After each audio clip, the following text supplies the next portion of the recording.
Thank you, and good morning, everyone. I'm honored to be here on the traditional territory of the Lekwungen-speaking people and the Songhees and the Esquimalt First Nations. Yesterday, I announced that the province is extending both the temporary measure to limit fuel for non-essential vehicles and the provincial state of emergency through to the end of the day on December 14th to support the ongoing response and recovery from the severe storms that we have been experiencing. The coastal and southwest regions of our province will continue to face more heavy rainfall over the next 48 hours, while still recovering from the impacts of the widespread flooding. Late today, we are expecting a significant storm forecast to last into Wednesday afternoon. In some areas, such as the Central Coast, this could be the most intense storm yet. The province has already mobilized assets in the Bella Coola Valley in preparation. In southwest BC, Environment Canada is warning of extreme rainfall that may worsen existing flooding or create new flooding. This storm may not have the same level of intensity as we saw mid-month in some of our hardest hit areas, such as the Fraser Valley, but the cumulative effect of this succession of storms will be and continues to be a major challenge. As communities in coastal and southwest BC brace for a heavy storm this evening, the best approach is to avoid non-essential travel and wait out the weather. With a third of the series of storms nearing, I want to urge British Columbians to pay close attention to Environment Canada forecasts and road closures. And for their part, Environment Canada is holding their own press conference later today. Also, and I can't emphasize this enough, please follow the directions of your local government, your First Nation, especially if an evacuation alert or order has been issued. Evacuation orders are given to protect lives and must be taken very seriously. Follow all instructions. The local officials on the ground have the best understanding of site-specific conditions and how to safely respond. And if you're unable to evacuate on your own, call 911 and report your location immediately. For now, what people should do is to get prepared. Being prepared makes a huge difference for yourself, for your family, your community, and our emergency responders, and all those working tirelessly to mitigate the impacts and repair the damage caused by these storms. There is uncertainty about this next storm as the forecast models do vary, but we're doing everything we can to make sure people and communities have the resources and supports that they need. Emergency Management BC and an army of local government staff and community volunteers are ensuring shelter, food, medication, and other resources are available to those in need. As well as sandbags, emergency kits, livestock feed, fuel, and other supplies, we're coordinating additional supports and services from the federal government, as well as non-governmental organizations and industry. Crews are working around the clock to shore up dikes and dams to protect essential infrastructure, residences, and farmland, to clear, repair, and reopen highways and other essential corridors to sustain the flow of goods and services to our communities, and to fly missions all over affected areas, helping, assessing, and delivering supplies. Right now, over 500 Canadian Armed Forces troops are working tirelessly across the Southwest, the Central Coast, and Vancouver Island.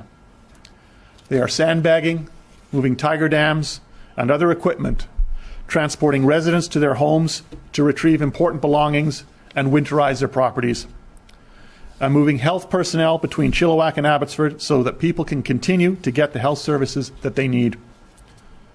As Minister Fleming will cover, we have proactively closed roadways that might be at risk of flooding or landslides to protect the public.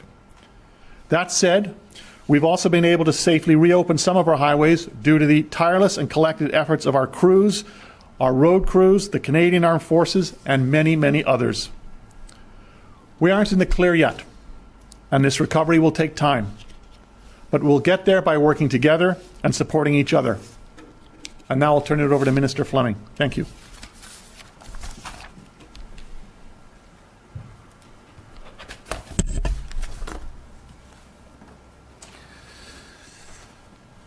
Thank you, Minister Farnworth, and good morning.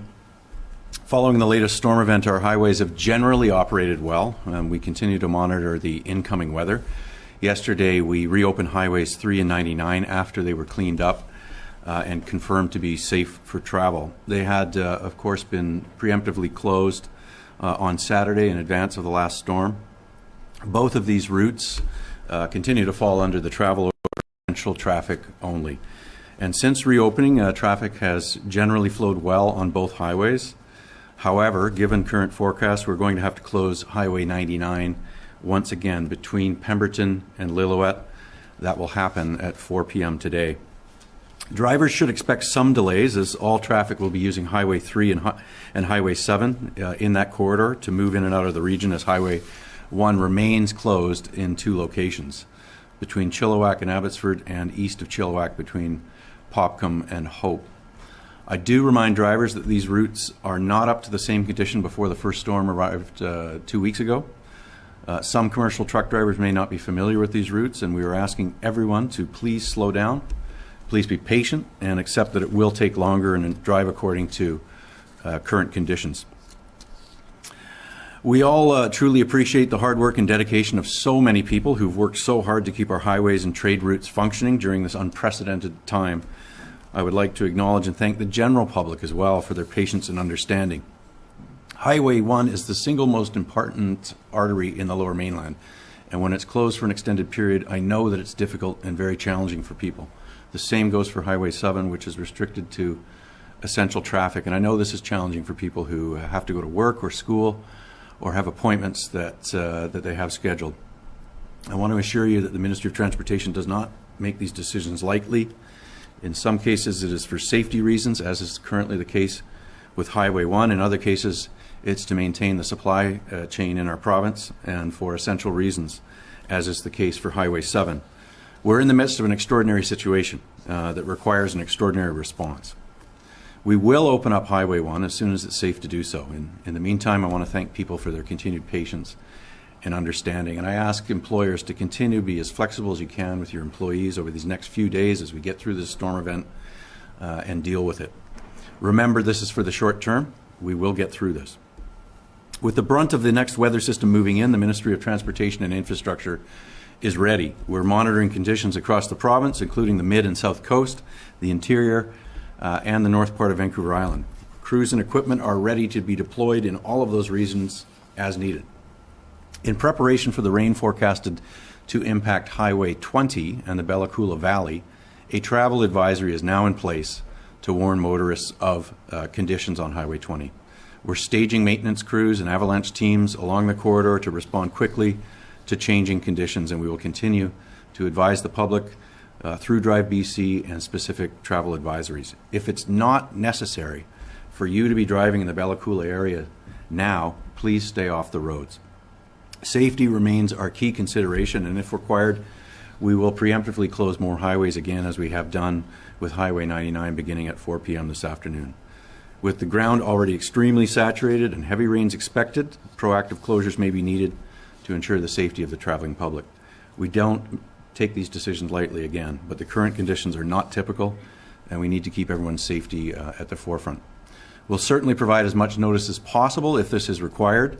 If you need to be driving, I urge you again to check Drive BC for the very latest updates on road conditions. But again, if your travel is not absolutely necessary, then please do not be on the roads and highways. Thank you very much. We will now go to ARMEL CASTELLAN. Go ahead, ARMEL. Thank you very much. My name is ARMEL CASTELLAN. I'm a warning preparedness meteorologist with Environment and Climate Change Canada. As has been stated a few times now, this is the third of 3 very potent atmospheric rivers that have arrived on our coast. Overnight, we have already seen upwards of 60 millimeters in Hope. The Central Coast has also seen the early start of this atmospheric river, and it will continue overnight into tomorrow evening. There will be some lulls, but we do expect some very high quantities of rain, upwards of 100 millimeters in Howe Sound on the North Shore, 150 even possible on the outside of Vancouver Island and the Central Coast, and deeper inland as well. So Bella Coola is not immune, could see up to 120 millimeters. And we have other regions, all 4 quadrants of BC currently are lit up with snowfall warnings up near Stewart, in the Peace Country, and in the Columbias. We will see some spillover from this event as well into the coastal mountains, so the Coquihalla Summit, and over towards, not quite reaching, but getting towards Princeton and Merritt. So again, this event is very strong. It's the third consecutive storm in a week with very little respite in between these events. So the effects are cumulative. In addition, the freezing levels are climbing currently, perhaps up to 3,000 meters higher than the last two events.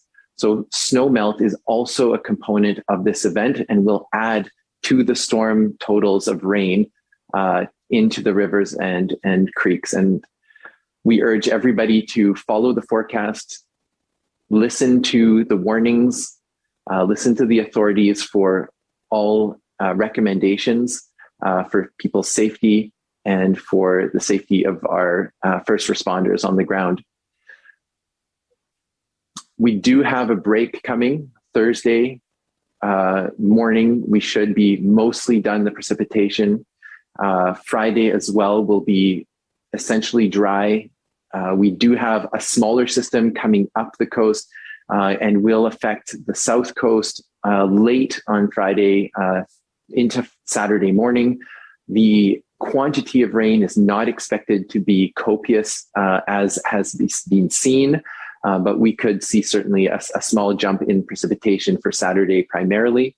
And again, some activity from the Pacific late in the weekend into next week. So we don't expect large quantities, but we will be keeping a very close eye on the continued barrage of storms affecting the BC coast as we go into next week as well. Thank you very much. Thank you, Armel. Now we will go to David Campbell. Go ahead, David. Thank you. It's obviously been discussed in terms of heavy rainfall expected from this next atmospheric river that is making landfall now. In addition to that, it was talked about the rise in temperatures, and we're certainly expecting to see, with abundant snow that's available, particularly at low and mid elevations through the central coast, as well as mid and upper elevations on the south coast, that we do anticipate additional runoff from that. For example, last weekend, we did experience upwards of 30 to 60 millimeters of snow water equivalent melt, in addition to the rainfall amounts that ARMEL has discussed. Particular concern is risks associated through the central coast, where there is a risk of moderate to severe flooding from the current forecasted conditions. And that would include, the potential for flooding within communities in the central coast, in the Bella Coola Valley, Weekanoo, and the Kincome River. We expect that really to be over the next 48 hours, so rising river levels through today and continued tomorrow with that ongoing rainfall. On the south coast, as we swing there in Vancouver Island, we do expect similar conditions to deteriorate through today and into tomorrow, with that next 48-hour period being critical.